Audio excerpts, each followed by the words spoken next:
शंकरा राक्षस गण हृदय मयंकरा परसादोपनी कृपालय तारा विनती सुनो जरा हर शिव परात्परा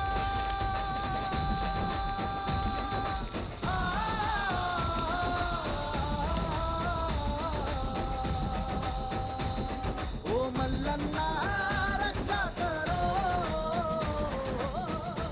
केवल भैरवी को ही भगवान शिव के दर्शन क्यों हुए गुरुजी?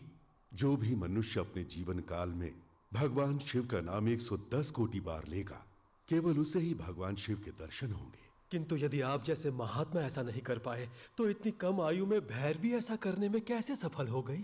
यह उसके इस जन्म का फल नहीं है, पूर्व जन्मों में भी भगवान शिव के प्रति उसकी अटूट भक्ति का फल है। इससे यह ज्ञात होता है कि पूर्व जन्मों में भी उसने कितने अच्छे कर्म किए हैं। हमारे ओडेला को भैरवी के माध्यम से आशीर्वाद मिला।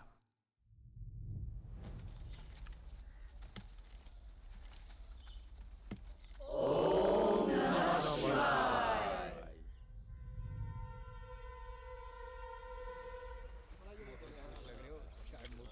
क्या बात है